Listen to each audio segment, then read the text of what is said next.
Gimana di lo album akhirnya ya tergantung rilis videonya kapan sih. Cuman antara udah rilis atau mau rilis cuman kan in a way udah jadi. Iya. Congrats. Wih, assalamualaikum dulu. Assalamualaikum. Gak ada saya nama anjing. gua. Cuman gimana perasaan lo? Karena gua tau lo ngertiinnya berdarah-darah. Wah, anjing. Iya sih. Tapi ini soalnya ini pertama kalinya lo punya pengalaman bikin album proper kan. Sebenarnya kalau ditanya perasaan gue gimana, kok gue jawab senang ya basic lah ya. Cuman emang ini tuh berasa kayak seneng dan kayak beban udah lepas gitu loh, kayak lu lulus skripsi gitu. Kayak skripsi gue udah kelar nih, anjing. Rasanya kayak gitu sih. Skripsi lo udah kelar belum tapi? Belum sidang sih. Anjing. Ya si Aldi ini soalnya by the way Aldian Rishad kebetulan adalah talent paling muda di Saniter. Jadi yang lain-lain emang udah fokus di karirnya semua di musik. Aldi ini kemarin bikin intro band masih juggling sama skripsi. Judul skripsi lo apa sih? Aduh, gue lupa nih. Cuman intinya praktik penulisan lagu berbahasa Inggris di kancah musik independen Jakarta.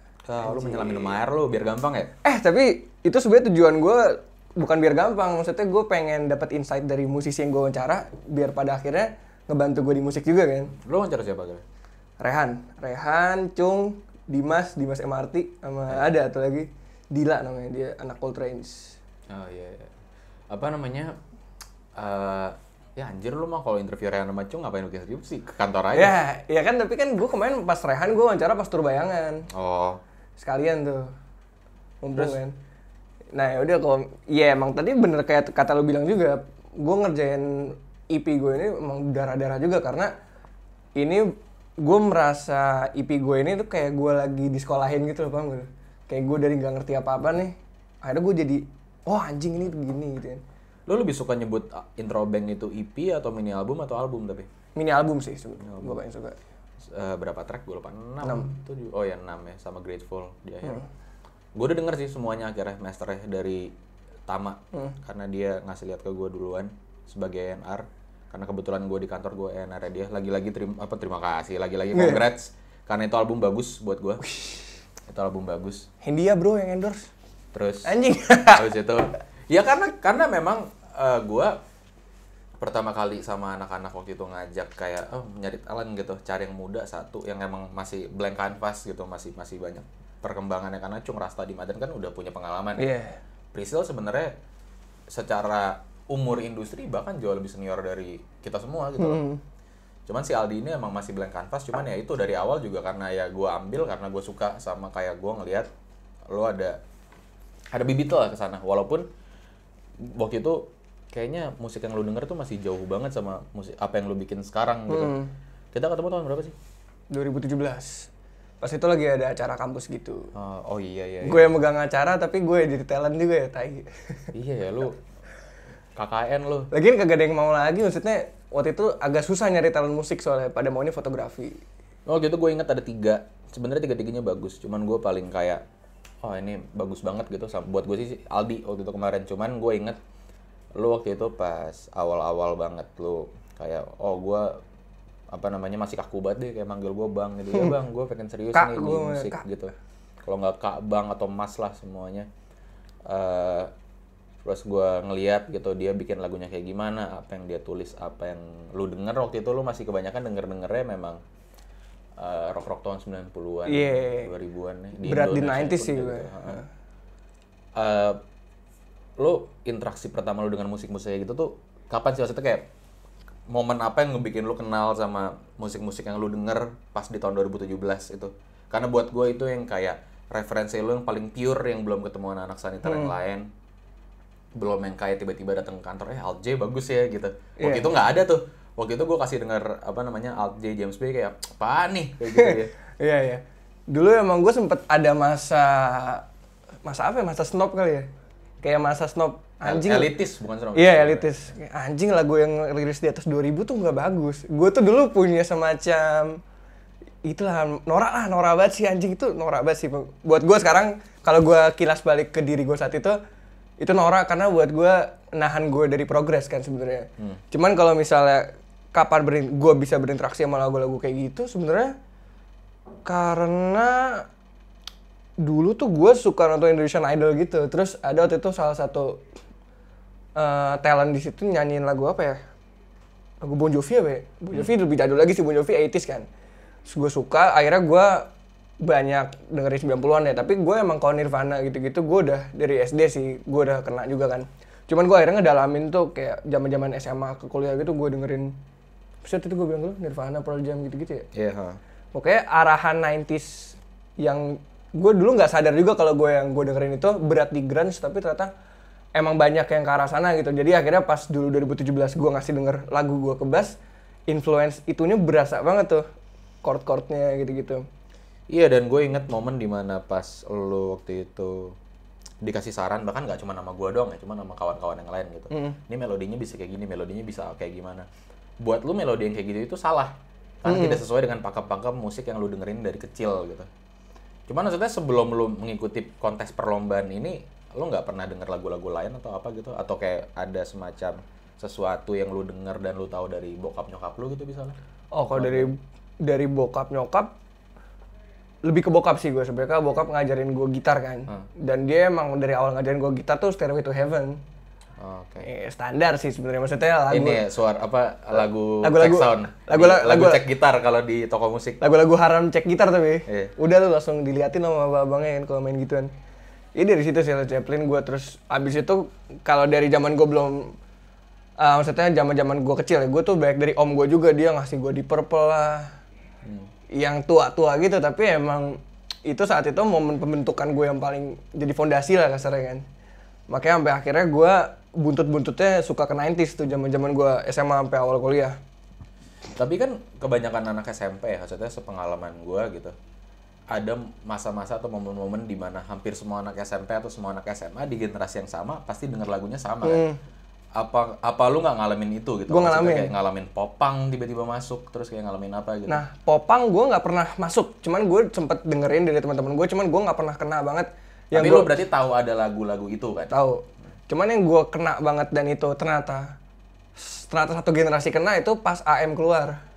Oke, ya. Itu pas zaman gue SMP tuh gue pertama lihat AM itu pas dia manggung di Grammy apa semacamnya, gue lupa, mainin Are You Mine. Terus gue kayak anjing keren banget, band apaan nih gitu tuh. Oh iya, pas Are You Mine keluar lu masih SMP ya? SMP gue. Gila, gue udah mau masuk kuliah apa itu? Apa udah kuliah? Ya, pas itu gue denger Are You Mine, tapi zaman gue SMP, teman-teman SMP gue ternyata nggak pada tahu karena ya daerah SMP gue tuh lumayan apa ya, Bronx lah ya. Di mana sih? Ada lah deket rumah gue. Biasanya Gua udah- ini gua udah- telling kalau orang nggak mau jemput nama sekolahnya di mana gitu. Adalah. Soalnya nggak ada yang tahu juga, cuman Terus terus siapa tahu ada yang nonton kayak wow gitu, dan dia akan menganggap lu jadi yang kayak abangnya di industri musik besok-besok. oke, pokoknya SMP gue 131 tuh di daerah Jagakarsa lah pokoknya. Daerah-daerah yang banyak angkot, banyak motor, capek lah pokoknya. Ya bro, angkot motor di mana juga banyak di Jakarta. Gitu. Kan? Terus habis itu gue masuk SMA. Nah, pas gue masuk SMA gue baru sadar ternyata AM itu happening banget. Karena waktu gue masuk SMA ternyata Semua orang tahu. pas gue awal masuk SMA gitu kan kayak biasa zaman-zaman apa sih, kelas meeting gitu kan. Ngeband pada main Are You Mine. Oh, oke gitu tuh. Akhirnya gue dapet. Cuman kalau yang kena satu generasi banget tuh gue terhitung jari gitu lah, karena kebanyakan gue dengerin musik tuh kayak apa ya? Gue berusaha untuk kabur dari orang-orang yang dengerin itu, paham gak lu? Ya mungkin ini tipikal anak-anak apa ya, elitis yang lu bilang gitu loh, kayak males deh gue, lu semua orang dengerin ini gitu loh. Dan emang gak bohong, pas gue saat sadar juga orang banyak yang dengerin AM juga, gue langsung kayak merasa gak spesial gitu. Tai. Iya kan bocah gitu biasanya.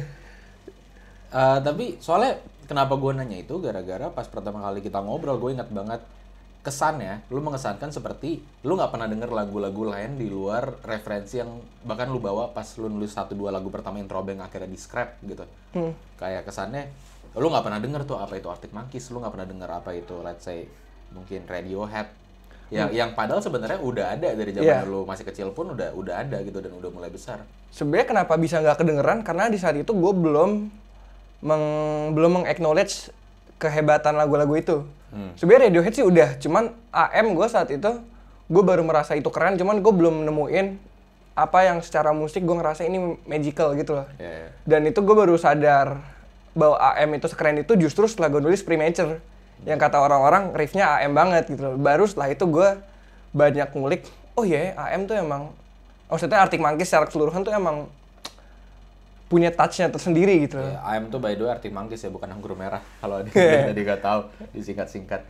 Iya gitu. Nah terus Tapi masa iya kayak lu baru mulai mengulik Arctic Monkeys pas prematur? Pasti sebelum itu, sebelum prematurnya lahir pun lu udah mulai dengerin dong? gue udah dengerin. Karena gue inget di situ udah mulai ada perubahan dari pola konsumsi musik lu gitu. Dari sebenarnya AM pun gue udah dengerin dari lama, maksudnya dari zaman gue SMA pun gue udah dengerin, cuman gue nggak memuja bang, nggak yang ini ada di top list gue nih, cuman kalau ke shuffle tuh ke play mau dari yang album zaman yang Whatever Say I Am sampai yang terakhir saat itu yang AM juga sering ke shuffle, dan itu secara nggak sadar kayaknya keluar pas gue bikin lagu gitu. Cuman lagi yang pas gue bikin premature gue masih belum segitunya sebenarnya sama Arctic Monkeys. Tapi setelah akhirnya lu mendengar banyak banget lagu ya, maksudnya ngebuka, dan ini kalimat lu sendiri gitu loh, maksudnya lu bilang kayak, wah ternyata selama ini mata gue ketutup gitu, horizon gue baru kebuka pas lu bilang lu mulai main sama anak-anak Saniter, kita kenalin ke Iga, kita kenalin ke Lava gitu, lu bikin lagu juga sama Awan, Nevis segala macem. Kalau gue tanya ke lu sekarang 3 atau 5 nama musisi solois atau band yang kayak tanda kutip bisa menggantikan Pearl Jam dan apa namanya Bon Jovi lu zaman dulu lah gitu. Jadi zaman sekarang kayak kurang lebih lu banyak terinspirasi sama mereka itu. Walaupun gak harus secara musik ya, cuman kayak secara tone atau kayak secara apa namanya sikap atau apapun itu apa? Kalau gue refleksi ke lagu-lagu yang gue lagi bikin belakangan ini, sebenarnya gue ngerasa gue banyak ke-influence nih gara-gara Awan juga nih. Kotsa, Queens of Stone Age, terus Falls juga. Itu Falls bahkan gue merasa kayak gue visi produksi gue tuh gue pengen kayak Falls sebenarnya ke depannya. Terus abis itu lagi siapa ya? Jeff Buckley, tapi ini 90s juga. Iya, tahu. Tapi Jeff Buckley gue baru nemuin itu baru-baru ini kan. Dan sebenarnya momen gue nemuin Jeff Buckley itu gue momen kayak revisiting my old days, tapi gue ngerasa gue bisa mengaplikasikan apa yang Jeff Buckley pakai ke musik gue sekarang karena dengan sudut pandang yang baru. Dengan sudut pandang yang baru. Karena sebenarnya Jeff Buckley itu sebenarnya ketika gue dengerin itu kayak momen terjujur gue dalam bermusik gitu, momen terpure gue. Cuman sekarang gue dengan referensi yang macam-macam kayak Kotsa, kayak Falls itu, gue udah bisa mengaplikasiin itu ke metode yang gue mau gitu lah. Tapi lu dengerin lagu Indonesia gak sih? Maksudnya kayak di saat lu waktu itu pun kayak bahkan sorry gue jatuh ininya. Ntar di cut dikit aja.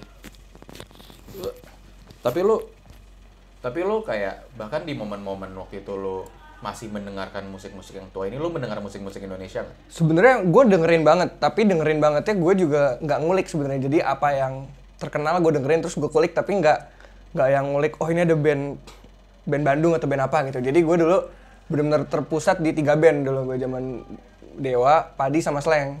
Tapi berarti juga sama-sama kalau dari nama yang lu sebut dari lingkup tahun dan generasi yang juga sama dengan musik-musik luar yang lu denger gitu berarti? Iya. Emang benang merahnya kelihatan semua gitu loh. Iya. Cuman lu tumbuh besar gitu, lu tahu bara suara? Gue baru tahu bara. Nah sebenarnya gue salah satu gerbang gue ke musik-musik baru tuh bara suara sebenarnya.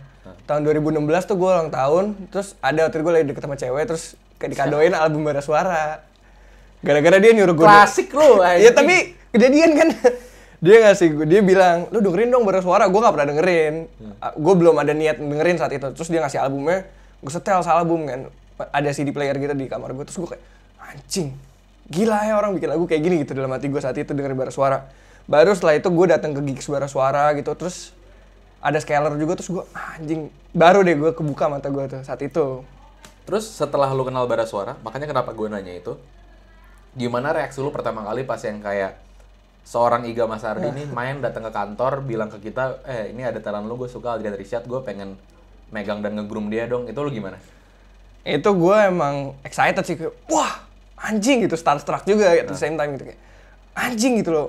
Iga maksudnya yang gue tahu waktu gue pertama denger bara suara tuh gue beneran reaksi gue tuh anjing ini band gila banget gitu. Gue langsung pengen nonton live-nya saat itu juga saat gue dengerin.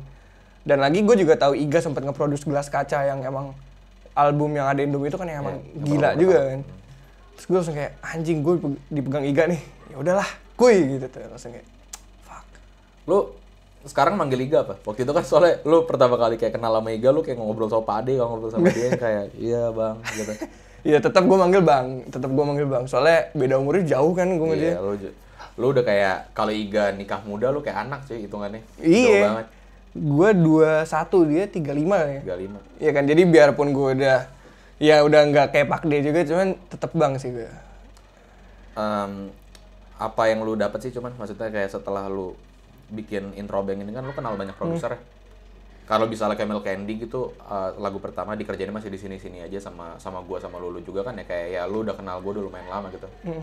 Cuman kayak apa hal-hal yang lu dapet yang baru setelah lu kenalan sama banyak musisi lain, terus ketemu produser baru, ikut tour Hindia juga gitu misalnya kemarin. Sebenarnya kalau ngomong pas produksi ya, gue kan paling banyak ketemu sama lu sama Tama. Selain lu sama Tama, yang paling banyak kan gue sama Lava sama Iga kan. Kalau misalnya spesifik ke mereka berdua nih, Lava dan Iga, gue dapet banyak banget terlepas dari musik yang akhirnya terbikin gitu lah. Musik udah jadi, cuman yang gue nggak sadari ternyata selama gue ngerjain sama mereka, gue dapet banyak ilmu juga gitu. Maksudnya ngeliatin mereka nge-compose, ngeliatin mereka nge-arrange, ngebikin gue sadar bahwa sebenarnya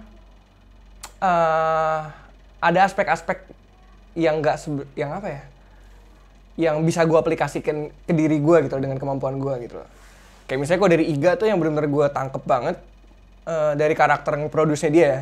Dia tuh punya kemampuan buat bikin songwriting yang maksa orang untuk denger. Lu ngerasa nggak? Iya, benar. Iya kan, kayak ini lagu misalnya 4 menit nih. Cuman dia ngasih tendangan dari awal sampai belakang tuh nggak habis-habis. Jadi lu kayak anjing habisnya gimana ya. Dan itu kelihatan banget di lagu gue yang State. Yang itulah yang terrilis. Nah, itu gue belajar banget dari Iga tuh, dan setelah itu pun gue merasa songwriting gue jadi lebih efektif biarpun nggak sejeblar-jeblar Iga gitu. Kalau dia kan sini jeblar gitu kan. Gue tetap ada flow gue sendiri, cuman cara dia yang itu gue pakai banget untuk songwriting gue, karena menurut gue itu songwriting yang efektif banget di zaman sekarang, dimana lu ya algoritma based kan. Jadi untuk ngasih hook tiap part tuh penting kan. Sedangkan kalau sama Lava tuh gue belajar banget ngasih depth. Nahan. Kebalikannya nahan, ngasih depth, terus kayak ini bahasa seni banget, cuman kayak ngasih waktu ke karyanya untuk berkembang gitu. Kayak misalnya gue merasa makanya prematur nggak jadi gitu. Ya kan jadi kan, iya, keren kan. Ini ada konteksnya nih ya, baru sekarang nih masuk kamera nih kan. Awan juga waktu itu ngerasain sebagai co-produser prematur, Lava semedi dulu, mau nyari suara kick semedi dulu gitu kayak. Tapi jadinya puas banget. Gue puas banget. Karena tuh gini yang gue rasain sekarang ya, lu bisa nih songwriting dalam sehari gitu misalnya, kelar gitu satu bagan gitu. Cuman buat gue ketika lu pengen maksa itu rilis 2 minggu lagi, lagunya tuh akan, kalau buat gue ya, jadi ada ketika lu denger 1 tahun lagi, lu akan merasa ada sisi-sisi yang sebenarnya masih bisa lu explore lagi. Sebenarnya fungsinya semedi itu tuh untuk lu mendiamkan diri, nggak usah dengerin yang itu, lu dengerin referensi baru, jadi pas lu ngevisit lagi lagu yang lu bikin 2 minggu sebelumnya, lu punya perspektif baru terhadap lagu itu. Jadi karyanya tuh lebih matang. Kasarnya lu kalau misalnya bikin alkohol, lu distil berkali-kali itu saat itu sebenarnya. Jadi yang jadi tuh ekstrak banget. Tapi apakah itu sekarang jadi pola pikir utama lu dalam produksi lagu, dalam berkarya gitu? Kan ada juga beberapa produser yang gue lihat justru pola pikirnya kebalikannya 180 derajat. Kalau gue punya sesuatu perasaan, gue harus nulis ini hari ini dan gak boleh gue revisi besok karena perasaannya udah gak mungkin sama. Iya, gue paham. Kalau gue sebenarnya sejauh ini sebenarnya gue nggak berat kemanapun karena gue ngerasain dua-duanya juga gitu loh. Kayak Help You Out itu lagu yang gue nggak revisi sebenarnya. Dan lu emang nggak pengen revisi? Dan gue emang nggak pengen revisi karena itu serau-raunya itu dan itu emang udah terjujur-jujurnya. Cuman emang ada juga beberapa lagu yang proses nulisnya kan nggak sama kan. Kalau Help You Out gue nulisnya tuh sentimental gitu loh, pakai perasaan banget dari awal set. Tapi gue ada juga lagu yang bikinnya dari misalnya gue bikin beat drumnya duluan. Dan yang kayak gitu-gitu gue lebih perlu waktu untuk semedi karena biasanya gue perlu waktu untuk ngebaca emosi lagunya dan ngasih perasaan yang pas gitu kalau gue. Dari semua lagu-lagu yang lu tulis nih di intro band ini, gue udah sering dengar gitu maksudnya dari lu, cuman kalau tapi kan maksudnya proses lu kerja kayak gitu kan, ketemu sama orang, dilepas dulu, ntar ketemu lagi gitu. Dan gue di sini menganggapnya sekarang kita udah lama nggak ngobrol gitu gara-gara kayak semenjak gue pick up gitu sama anak-anak di Saniter, lu sekarang kita kenalin ke Iga, ke Lava, lu udah mungkin in a way malah lebih dekat sama lingkungan itu. Sekarang balik lagi ke sini buat ngerangkumin albumnya. Kalau misalnya gue tanya ulang lagi hal yang gue tanya ke lu secara pribadi berbulan-bulan lalu, bahkan setahun lebih lalu, lu di intro band tuh lu mau ngomong apa sih sebenarnya tadi? Sebenarnya terlepas dari isi lagunya ya, gue pengen ngomong kalau ini sebenarnya eksplorasi gue sih. Sebenarnya visi album gue adalah eksplorasi di sini karena gue berangkat dari yang gue nggak tahu mau ngapain sampai akhirnya jadi itu pada lagu. Jadi gue emang nggak membatasi horizon gue di album ini. Gue pengen explore. Gue punya sisi 90s, gue explore di Takan gitu loh. Gue pengen bikin electronic rock, gue bikin di Milk Candy. Gue pengen bikin kayak garage rock, gue bikin di Premature. Dan pada akhirnya, gue pengen bikin yang kayak pop stadium rock juga ada di Help You Out. Dan pada akhirnya juga gue bikin state yang menurut gue itu kayak rangkuman semuanya sebenarnya. State tuh yang bisa gue bilang karena dia jadinya paling terakhir itu merangkum semua sisi gue. Dan akhirnya dari EP yang pertama ini gue udah merasa cukup mengeksplor dan gue udah cukup tahu jadi gue besok mau bikin kayak apa. Lebih jejaknya gitu lah. Itu kan tapi secara teknis ya maksudnya. Kalau lu melihatnya dari sudut pandang senimannya gitu, melihatnya dari sudut pandang songwriting, sudut pandang narasi, apa yang pengen lu omongin dari intro band gitu? Intro band kan artinya tanda seru tanda tanya kan? Iya. Gitu. Logonya pun ya kayak gitu. Cuman maksudnya itu apa? Sebenarnya intro band ini kalau makna personalnya buat gue tuh kayak ngelepas beban gue untuk bisa move on sebenarnya. Kayak yang gue pernah cerita ke lu kan, ketika kita bikin konsep intro band, waktu itu belum ada nama intro band, cuma tuh gue ketika bikin konsep mini album sama Bas, waktu itu lagi ngobrol di cafe gitu. Iya, omongan gue tuh selalu berputar di topik-topik yang sama gitu loh. Perceraian orang tua gue, debt collector yang gue benci gitu-gitu. Terus kayak hubungan gue yang aneh sama nyokap gue, itu selalu topik yang keluar. Dan ternyata gue masih emosional ngomongin topik itu yang sebenarnya udah kejadian dari berapa tahun lalu gitu loh, 10-15 tahun lalu. Jadi gue ngerasa gue harus nulis ini untuk gue bisa move on nulis yang lain sebenarnya. Karena lu paham juga kan ngelepas beban di karya pertama lu gitu. Karena lu pasti paham juga kalau misalnya lu nggak keluarin, lu pasti bikin lagu yang berputar itu lagi gitu loh. Yeah. Dan itu baru bisa lu lepas, baru bisa lu baru bisa nulis hal lain ketika lagu itu udah jadi dan udah didengerin orang lain. Karena rasanya ketika itu lagu udah dirilis, itu udah bukan punya lu lagi tuh sebenarnya. Kayak bener sih, gue setuju sama iya kan? Orang yang bilang kalau karya udah masuk ranah publik itu ya terserah mau diartiin kayak gimana. Cuman ya berarti yang gue tangkap apakah dan selanjutnya pertanyaannya berarti pengalaman-pengalaman itu gitu yang kayak maksudnya memori sensitif itu tentang kayak carut marutnya keluarga lu dan tumbuh besar lu ini semembekas lu di diri lu sebagai seorang seniman gitu dalam berkarya. Gue nggak pernah sadari itu, tapi ternyata ketika gue ngulik ke dalam diri gue itu kayak semacam hidden self gue kali ya. Jadi dan sebenarnya banyak sisi gue yang terbentuk dari sisi keluarga gue gitu yang pasti kan. Gue baru beberapa hari lalu gue lihat ada orang nge-tweet orang kalau misalnya gue kan tinggal sama bokap kan, jadi bisa dibilang gue yang kalau bisa dilihat secara timbangan gue tuh lebih kurang diajarin secara feminim ya, paham gak apa sih bahasanya kalau di itu? Gue kekurangan, bukan kurang kasih sayang ya, cuman maksudnya gue kekurangan sisi feminim lah dalam diri gue sebenarnya. Makanya itu jadi menjelaskan diri gue yang susah berempati. Gue sebagai seniman pun gue sebagai orang gitu, gue bisa berempati sama lu misalnya lu apes-apes kenapa, cuman dasar empati gue bukan rasa kasihan gitu loh. Dasar empati gue karena gue ngeliat lu, misalnya lu secara struktural emang sulit gitu loh. Dan gue pasti akan berempati secara rasional, tapi nggak secara perasaan. Gue susah banget ngeliat kayak, aduh kasihan ini orang. Gue nggak pernah punya perasaan kayak gitu, jarang banget. Dan itu baru gue sadari karena, gue anak broken home, gue tinggal sama bokap. Dan ya secara nggak langsung, gue lebih banyak dapet sisi maskulinnya daripada femininnya.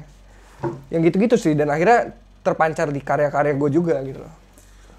Emang kayak contoh kecilnya apa sih yang kayak bagaimana bokap lo ngajarin lo menyikapi keadaan tuh kayak gimana bisa? Nggak pernah ngajarin banget sih, cuman kan gue ngelihat dia. Lo ngelihat tapi kan? Gue ngelihat. Tapi maksudnya apa yang lo tangkep gitu dari bokap lo? Bokap gue tuh dia bisa... dia tuh gimana ya? Kalau misalnya ngomongin konteks yang ada di EP gue gitu, dia ngadepin perhutang-hutangannya yang ribet itu, somehow dia bisa tetap kelihatan kuat gitu loh di depan gue. Sebenarnya dan kelihatan kuatnya tapi nggak nyampe titik yang toksik gitu loh. Nggak nyampe titik yang kita semua nggak apa-apa kok, lu jangan panik, nggak kayak gitu. Karena gue juga tahu sebenarnya ini masalah gitu loh. Cuman dia Tegar aja berarti. tegar gitu loh. Dan gue salutnya bokap gue bisa tegar, dan bokap gue tetap di saat-saat kayak gitu justru bisa ngajarin gue lebih banyak hal dibanding ketika dia lagi aman gitu loh. Karena kan gue jadi ngobrol terus kan, terus gue jadi tahu oh masalah tuh ini gitu-gitu. Dan akhirnya bangkit lagi itu juga ngajarin gue bahwa iya, lu tuh emang simply nggak boleh nyerah aja gitu loh. Karena bokap gue lama banget, kayak hampir 10 tahun gitu bokap gue tuh garisnya tuh susah banget. Maksudnya di bawah garis aman gitu loh. Jauh gitu di bawah garis amannya. Dan akhirnya sekarang gue juga ngerasain bokap gue sebenarnya support banget gue di musik kan. Gue sebenarnya sempat labil juga. Gue abis ini mau kerja dulu kah apa mau hajar langsung banget di musik gitu. Bokap gue selalu nyaranin gue hajar banget di musik. Karena apa? Kalau gue kilas balik, itu jalan yang bokap gue ambil ketika dia masih muda. Cuman dia konteksnya bikin usaha. Saat dia bikin usaha tuh mungkin sekitar tahun 80-90-an kan. Dan konteks keluarga pada masa itu tuh masih nganggap miring gitu. Ngapain sih dagang gitu loh. Mending lu masuk kantor, cari posisi gitu-gitu. Dan bokap gue udah diserang dengan orang-orang kayak gitu, tapi dia tetap milih dagang dan akhirnya berhasil. Mungkin itu yang gue lihat bokap gue pengen ngajarin ke gue juga gitu loh. Kayak, udah lu cuek aja gitu loh. Biarpun lu ke acara keluarga ntar dibilang iya, tapi lu harus jangan kebanyakan mimpi. Bokap gue ngajarin gue, ya lu sikat aja gitu loh. Emang kalau gue boleh tahu dan kalau lu nyaman untuk menjawabnya aja, maksudnya contohnya gimana? Sesulit apa waktu itu pas zamannya lu tinggal sama bokap lu pas lu masih kecil dan tumbuh besar itu? Kayak keadaan sehari-harinya tuh kayak gimana? Iya, gimana ya? Sampai sebenarnya seburuk-buruknya adalah sampai yang mau makan juga mikir gitu loh. Ya mungkin nggak maksudnya gue ngomong kayak gini juga gue tetap lahir di keluarga yang sempat privilege juga kan. Ya bagi gue saat itu yang anak bocah sempat privilege sebelum mengalami musibah itu yang cukup panjang ini. Iya. Cuman sempet yang pada masanya tuh iya, gue bener-bener makan dari yang gue ada beberapa mbak gitu buat masak, jadi nggak ada samsak gitu. Akhirnya gue makan beli di warteg tiap hari gitu, makan kikil. Dulu gue gemuk banget anjing gara-gara kikil tiap hari. Bangsat emang. Nah tapi ya itu gitu loh, sempet yang kayak makan tuh jadi mikir banget, beli nggak ya gitu loh. Gitu sih. Terus yang kayak mobil dari ada 2 gitu, akhirnya 1, akhirnya 0, akhirnya sempet ada nyewa, akhirnya nggak ada gitu. Jadi kayak sempet ada, sempet enggak gitu-gitu. Terus juga listrik juga sempet nunggak 6 bulan gitu-gitu. Lumayan sih. Lu mengingat-ingat itu semua, lu ingat-ingat lagi semua bahasanya pengalaman-pengalaman itu gitu. Dan setelah itu lu akhirnya bisa jadi ya kayak lu yang sekarang jadi musisi, nulis album gitu, nulis intro bank. Sesulit apa buat lu waktu itu akhirnya kayak nuangin perasaan lu di Help You Out? Karena kan lu cerita kayak emang lu jarang diajarkan untuk berempati gitu. Dan buat gue Help You Out ini lagu-lagu yang sangat-sangat melankolis, sangat empati kan, sangat empatik gitu. Sesuatu yang buat gue berbanding terbalik sama apa yang lu bilang barusan gitu. Sesulit apa lu pas proses mau nulis itu gitu, yang kayak atau mungkin kayak semalu apa atau kayak gimana gitu rasanya? Sebenarnya gue juga nggak pernah expect gue bisa nulis lagu Help You Out sebelum gue nulis gitu, karena gue paling nggak bisa tuh bikin lagu yang kasarnya yang manis gitu loh maksudnya. Cuman in a way Help You Out lagu manis untuk bokap gue kan. Dan itu mungkin gue bisa bener-bener empatik tapi dengan cara gue gitu. Di Help You Out lirik-liriknya kan gue melihat gimana bokap gue susahnya gitu loh. Cuman lagi-lagi dan makanya judulnya spesifik buat gue yang kayak Help You Out gitu, bukan yang kayak gue sayang sama lo, tapi gue pengen suatu saat gue balas budi rasional gitu. Tetap ada bukan hitungan sih, cuman ada faktor yang gue lihat emang pragmatis. Iya, jadi kayak misalnya bokap gue tuh ada lirik yang the black man came search for us. Nah itu yang bikin gue empati gitu. Ada bentuknya gitu. Ini orang debt collector tiap hari datang. Lu berarti sempat nggak bisa keluar sekolah dong? Pasti gitu kan? Waktu itu gue akhirnya di rumah gue tuh nyambung sama rumah nenek gue sebenarnya. Jadi gue keluar rumah nenek gue keluar tuh anjing emang. Masih udah banyak akal ya dari lu masih kecil anjing. Mantep kan? Nah tapi sebenarnya kalau misalnya ngomongin kondisi ekonomi gue saat itu, yang gue sadarin ya, kenapa referensi musik gue dulu stuck di saat di era 90s, sebenarnya karena gue dulu jauh banget dari internet. Gue sebenarnya baru bisa in touch dengan internet tuh SMA akhir, asli. Gue tuh SMA awal gue sempet terisolasi dari pergaulan gue di zaman SMA karena gue masih pakai SMS cuy. Gue berapa kali PDKT sama cewek gagal gara-gara gue nggak pakai WhatsApp, itu anjing sih. Cuman itu sebenarnya yang ketika gue sadari kenapa gue lumayan lumayan apa ya, lumayan stuck di referensi yang itu aja karena gue saat itu dengerin lagu tuh beli CD MP3 yang di tukang DVD gitu loh, yang kayak ada 60 lagu tapi artis yang sama semua gitu, ada yang versi live-nya, ada yang bootleg-nya gitu-gitu kan, tapi lagunya sama semua sebenarnya. Kayak gitu-gitu dan makanya gue baru bisa meluaskan referensi gue tuh mungkin sekitar awal kuliah karena itu berbarengan juga saat ekonomi bokap gue mulai membaik. Itu sih yang gue rasain dan akhirnya faktor gue jauh dari internet itu ngasih gue banyak gap juga ke pop culture masa itu.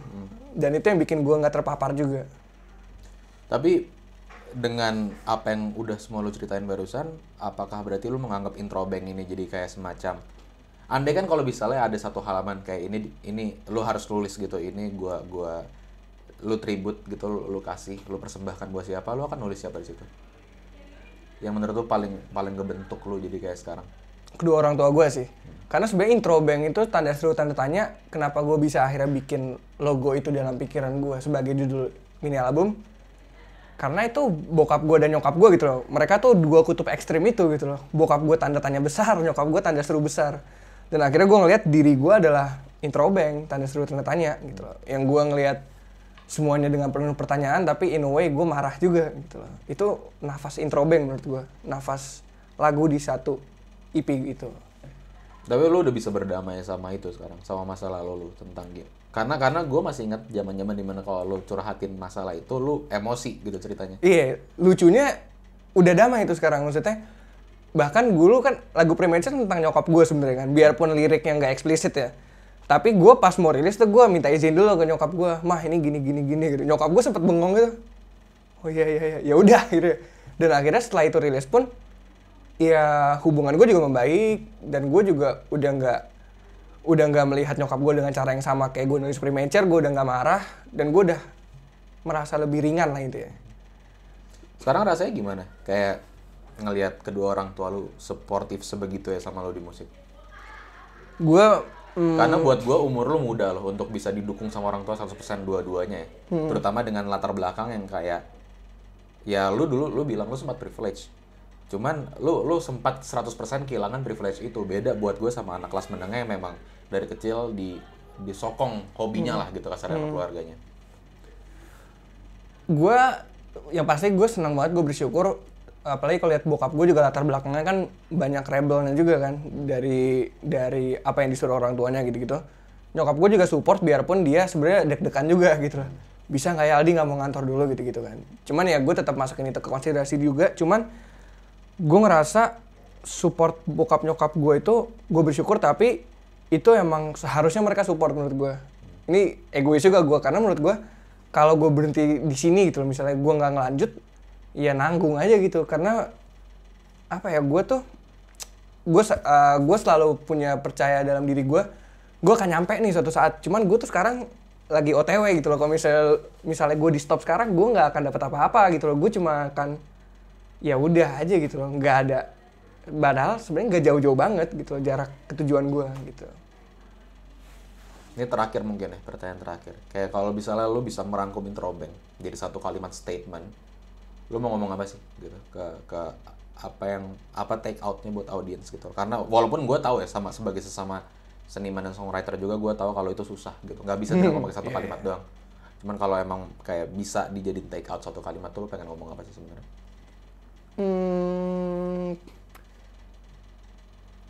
Ini mungkin konteksnya lumayan luas ya, cuman intinya lo harus berani hadapin sisi diri lo yang lo nggak mau visit sih kadang-kadang untuk lo bisa berprogres.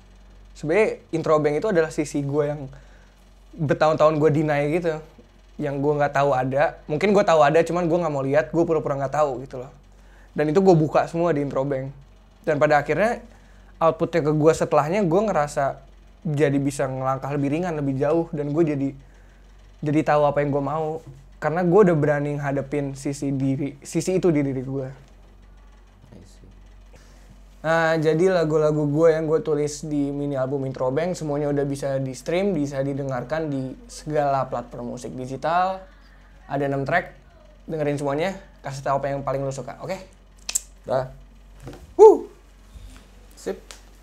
Mantap. Mantap. Aman.